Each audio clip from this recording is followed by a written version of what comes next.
Sorry, did I say that out loud? You did right before we go live on YouTube. That's okay. Indeed, just to save us from ourselves.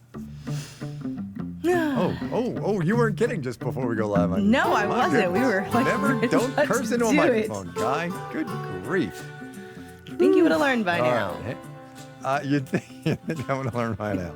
Hey, everybody, I'm Kyle Ryssdal. Welcome back to Make Me Smart, where we make today make sense, cursing sometimes along the way. Just, think about the range of the words and what's allowed and what's not, so we don't get the little language warnings on our podcast. I'm Kimberly Adams. So, sorry to interrupt. Unbeknownst to me, Bridget's been bleeping us the whole time.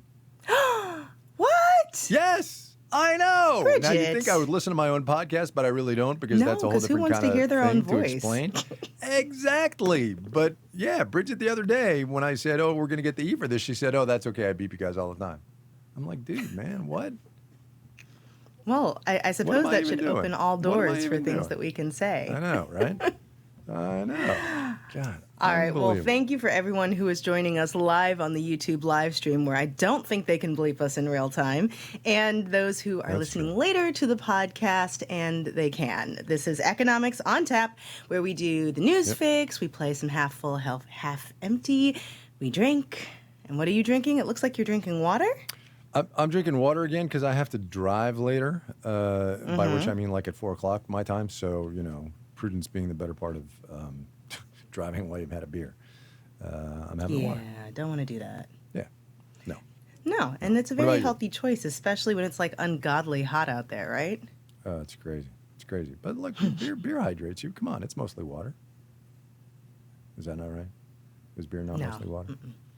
Oh, I mean, I'm sure it is, but I don't think it's the hydration that you're hoping for there. I'm not even attempting it. I'm having a Manhattan, which I haven't made in a while. So I was a little out of practice. And I had like my fancy cherries, and they were like way in the back of the fridge, and the juice around them had all coagulated and stuff. But nevertheless, it's delicious. Ew. That's gross. It looks like they have no video. Yeah. So I don't know what's going on here. Audio is good, no video, which Emily is troubleshooting. Grapefruit Bellini. Boy, could I go for that. Now we've Jennifer got video. Flippin Pierce is having a grapefruit Bellini. All right, let's see what folks in Discord are drinking. Bum, bum, bum. Oh, this looks like a fresh hops IPA. I could go for one of those right now. You know what today is, actually? God, I just thought of this. Friday. It's Friday, but just drinks-wise for me, ginger ale and a splash of bourbon. That's a nice one. Ooh, that's it's so refreshing. So refreshing. Holy cow. Yeah, that's a really nice one. Also a good mint julep. Yep, that's fair. Yeah. Let's see, what else? Let's see. Ryan Coleman's having water, as per my usual. Yes. Paul in Minnesota still drinking coffee. Got her on errands later. That's true. Margie Kitch. Like Tamara and Klitsch. Sorry, Margie Klitsch likes your top. Oh, thank you. I got it at one of those discount clearance stores. It was like $5. I was very proud of myself. Matthew Carroll, very Tamara big splash of bourbon has in my ginger ale. Thank you. Go ahead, Tamara has a glass of passion fruit Moscato. Also, this is like so funny. Somebody did a stand-up routine once about how women, like, whenever someone compliments them on their clothes, like, we can immediately go to exactly where we got it, when we got it, and how much we paid for it. And I could no more tell you that about my clothes other than Target a couple of years ago. That's what I would say. That's what I would say. Yeah. All right, shall we do some little news, and then we'll do the Friday thing? All right. Let's do it. Okay. Okay. Well, mine is about the election in Alaska, which was very fascinating for a variety of reasons. One is that we saw the return of Sarah Palin, where I guess she never truly disappeared, but this was going to sort of be her attempt to return to national politics. And this was running for the single House seat representing Alaska in the House of Representatives. And she lost in a special election to Mary Peltola. Yes, Peltola. And it's very fascinating because Alaska did ranked choice voting, which just a few other places do. I think New York City does it. Is it Maine also that does some ranked choice voting? I don't know. I should, but I don't. So a couple of other places do ranked choice voting, and the fact that it happened here, it's on a state level vote in more than one place. I think it's just interesting to keep an eye on this as a strategy to address some of the political polarization in this country. Because one of the reasons that we are entrenched in the two-party system is because, you know, if you know that one of the members of the two parties is most likely going to win, it gives less of an opportunity for people in the middle or third parties or any other candidates to really get a shot, because people will think they're wasting their vote if they vote for those people. Christine in the YouTube chat says Massachusetts also has some ranked choice voting. And a lot of people don't like it because they think that it, you know, basically takes power away from the two parties, which some folks don't like. But I think it's a very interesting experiment, and the fact that it's being rolled out, it's standing up in court, and lots of places are pushing for the ballot initiatives. And I wonder if this strategy is going to start addressing that part of the political polarization. It's just fascinating. Which would be cool. Because any way we can get out of the political polarization in which we find ourselves trapped and which is destructive would be good. That would be good. Yeah. Anyway. All right, I've got a couple of quickies. Number one, and the real news actually, is how bad things are over in the UK. And I don't want people to sleep on the situation in Europe writ large, right? The winter's coming. They're having gas problems. The Russians have closed down Nord Stream 1. But here's what I want to talk about. And it's inflation over in the UK is at 10.1%. They're going to have a new prime minister within a number of days. There are strikes and people not paying their power bills and energy bills, right, because it's natural gas. And all kinds of things are going bad. Also, the pound sterling is down to $1.15. $1.15. When Brexit went through, it was like $1.36. It's lost so much of its value. Not great for exports out of that country. It's just really just not good over there. And I think we should keep an eye on the UK. There's a recession coming. There's a recession coming in Europe. Their inflation's going up while ours is going down. People should just be keeping an eye on that. And it's a global economy, and you gotta know what's going on. So that's. Can I stop for just a moment and sort of rewind, because I realized that I didn't actually explain what ranked choice voting was.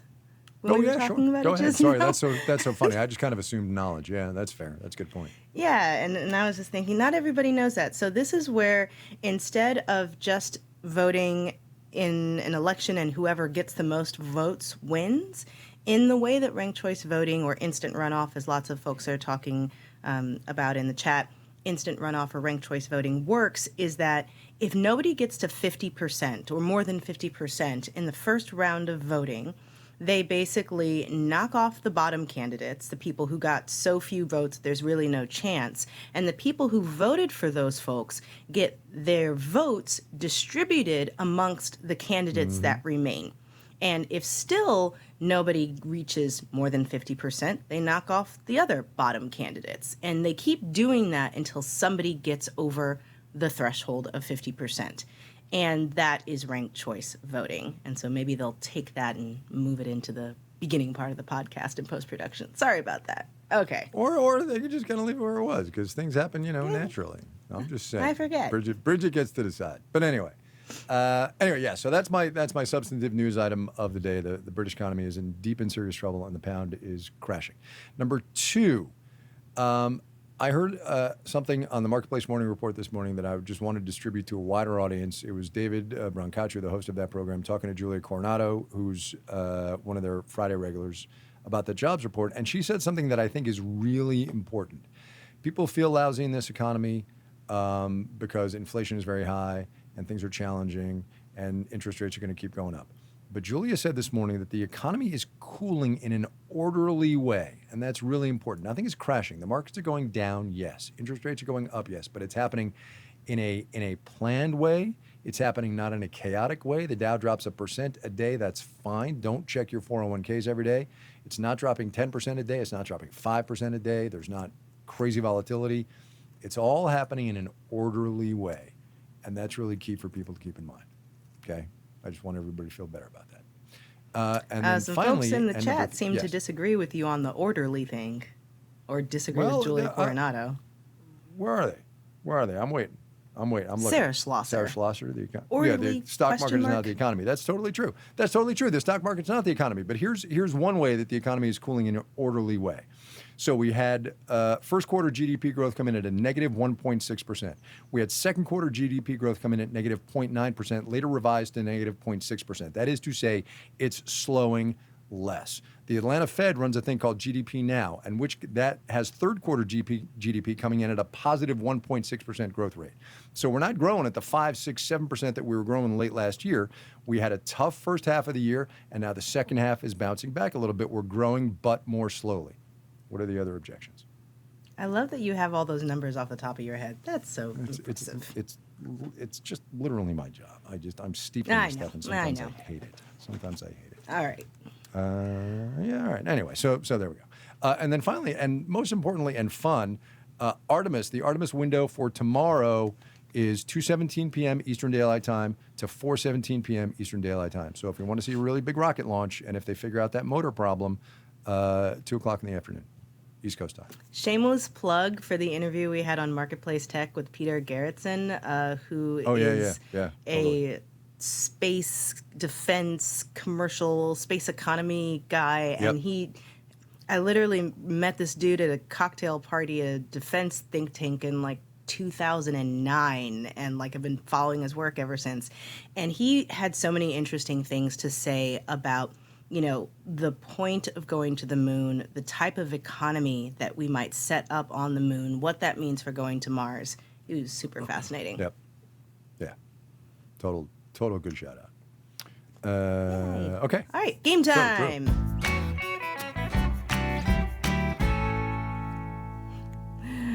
People loved being able to see him last week, like over my shoulder in the studio. It was great. It was absolutely great. So, half full, half empty is the game. Drew Jostad's in charge. Ready, go. Okay. Are you half full or half empty on being able to tell if you got a phone call from your boss, but it was a deep fake? I'm going to let you go first, because I have things to say. On the theory that my boss may listen to this podcast, I welcome any phone call from my boss. Fake or not. How about that? Was that cowardly enough? I think it works. So this is based on a story that we did on Tech earlier in the week about, I interviewed this reporter from Protocol who had written about the rise in deep fake audio scams, where basically the technology, a deep fake video is still kind of easy to recognize, but a deep fake audio voice is the technology has gotten so good that you can mimic someone's voice with like as little as 3 seconds of their voice, and it doesn't sound real when you hear it in high quality, but if someone leaves you a voicemail, you can definitely make it sound like someone. So somebody was saying that we did one, and I gave them a little bit of my voice, and they tried to deep fake it, but the audio file came back like really like distorted. And so when we tried to play it didn't quite sound as realistic as I think it would have otherwise. But again, if you're talking about leaving somebody a voicemail, right, you might actually on the phone or on the phone, you might actually fool somebody. And so there have been companies are getting targeted. So there's already phishing attacks and all these other things, and companies have lost significant money already doing this. And it's like if you got a voicemail from someone who sounded just like your boss telling you to do something that sounded a little weird and it was urgent, and they were like, and you couldn't reach them, what are you going to do? I am half full that this is happening and the technology is getting better.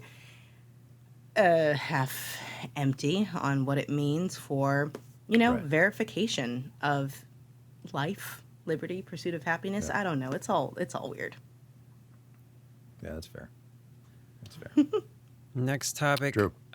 In the heat wave this week, Californians are being asked to conserve energy, including maybe avoiding charging their cars. Are you half full or half empty?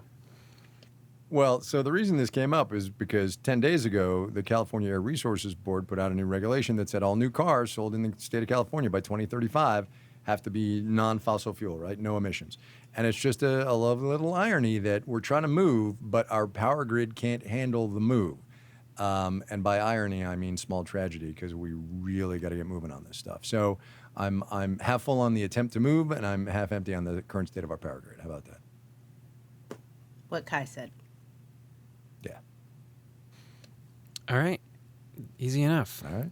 Little did you know this whole half full, half empty is me being a deep fake, but... That would have been really funny, actually. Oh my God. Are you half Well, full? everybody thinks that I'm Siri American voice number 2 anyway, so it's not like you have to work that hard. Are you half full or half empty on creating oxygen on Mars? All the way full. You got to be half full. All the way. I mean, yes, of course. And it's such a small device. Yeah. So this is a story. I saw it in passing, but I didn't get all the details on it. Did you? Oh, they gave me a link. Thank you. Marketplace APM in the YouTube chat. Okay. So the Perseverance can make as much oxygen on Mars as a small tree. So... Oh, that's cool. The Mars Oxygen In Situ Resource Utilization Experiment, better known as MOXIE, has been successfully making oxygen on Mars from Mars's carbon dioxide-rich atmosphere in a series of tests as part of NASA's Perseverance rover mission, which landed on Mars in February of 2021, which is great because that's going to help eventually humans and plants. Well, I guess plants don't. Yeah, plants on Mars. Well, eventually. I mean, it'll be. We're going to get there. We're going to have to. Man, Sharif went to the dark place right away. It could wake something up that should have stayed asleep. Come on, dude. Well, did you read the thing? I mean, Bridges put this in the chat, and I gave her a little bit of a hard time. They're building a special like bio lab to handle all the Mars samples in case there's something in there that should be asleep. Yes, indeed. Yeah. Anyway. All right. Are you half full or half empty on those gray wood panel floors? I have zero idea what you're talking about. This is a story that Rima did on Monday, Q, on Marketplace about the HGTV-ification of home decor. I'm a hardwood all the way guy, empty like on regular this. conventional hardwood guy. Yeah, I mean, empty, hard empty. So, full stop. On the one hand, I do appreciate like the streamline, the cool look, and that it allows, because it is so mainstream, it allows a lot of people a more affordable way to get a kind of decorating that makes them feel good about their homes. So, I will give it that. On the other hand, it does kind of strip the warmth out of places, I feel. Yeah, it's not. And yeah, I like it in lobbies and maybe even in hotels, but not necessarily in homes. Give Kai a break. He had the day off. Gosh, they're like, Kai, this was on also, Marketplace. Just for the record, it's documented that I have a very hard time listening to my program when I'm not on my program. I've never made any secret of that, ever. It's really hard for me to listen when I'm not doing it. It's hard for me to listen when I am doing it, but that's a whole different thing. It's true. And now you know a little something about me. Drew, help me. Stop. Save me. Right. Save me, Drew. Dolly Parton is starting a line of pet clothing and accessories called Doggy Parton. Are you half full or half empty? I'm all the way so in. Dolly full can on do no this. wrong. I know, totally. she's a national treasure. I wanted to do that as my Make Me Smile yesterday, but was totally preempted by that amazing letter that we got from our listener. Yeah. My only half So actually, I'm going to go half full on this because there's nothing for cats. Oh, wow. As far as I could tell. You know why? So no wig for Jasper. I'm going to alienate half the audience and my co-host here. Dogs are better. And I grew up a cat person. For everything. Dogs are better for what? Dogs are better for everything. You know what cats are better for? Ever Nothing. Sleeping late again. Yeah, that's fair. That's fair. Totally fair. Oh my goodness. All right, we have avoided the civil war. And you don't have to put your hand in the bag and touch the worm. Gross. Oh, yes, but nor do you have to empty a freaking litter box if you've got dogs. I mean, I suppose you have to directly pick up the poop as opposed to scooping it. Yes, I know. I heard it when I said it. Never mind. No. My uncles, when they were both still with us, I was trying to suggest things for them that might make their lives a little bit easier while my uncle was handling full-time caregiving and my other uncle was quite ill. And I suggested for them that they get one of these automatic robot litter boxes so that one less thing they'd have to do would be to clean the litter box for their cat buddy. Of course. So instead, they looked at it and they thought it was a really great idea and they sent it to me instead of getting one for themselves. Well, there you go. And so I have a robot litter box because my uncles were like, that's a great idea for you. I was just, once people reach a certain age, you can't change them in their ways. You just can't. It's that whole old really cat, new can't. tricks thing. See what I did there? All right. Yeah. Oh, my goodness. All right, we're going. We are off on Monday for Labor Day. If you are as well, enjoy yourself. If you're working, thank you for working on a holiday. Join us Tuesday, though. We're going to talk artificial intelligence. Lots to talk about it these days. We will add to it. We'll do a primer a little bit. We'll do possibilities and challenges. And that'll be on Tuesday. So I'll have to stop because it looks like we've got our next fundraising item because lots of people are suggesting Econ Daddy shirts. Do you understand this reference? I don't even know what an Econ Daddy shirt is. I don't know. Who's the Econ Daddy? I'm going to explain that to you later. No, I am not. Do not. We're not doing the Econ Daddy. No. I don't know if you can stop it at this point, Guy. In the meantime, keep sending us your thoughts and questions. We're at makemesmart@marketplace.org. Or you can leave us a message, including with your T-shirt recommendations.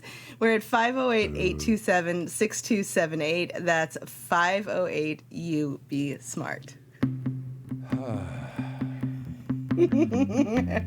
Everybody say explain on camera. No, I think I need to be away with him while he Make Me Smart is processes produced by Marissa Cabrera. Today's episode, I'm la la la la la la la. Today's episode was engineered by Drew Jostad. The senior producer of this podcast is Bridget Bonner.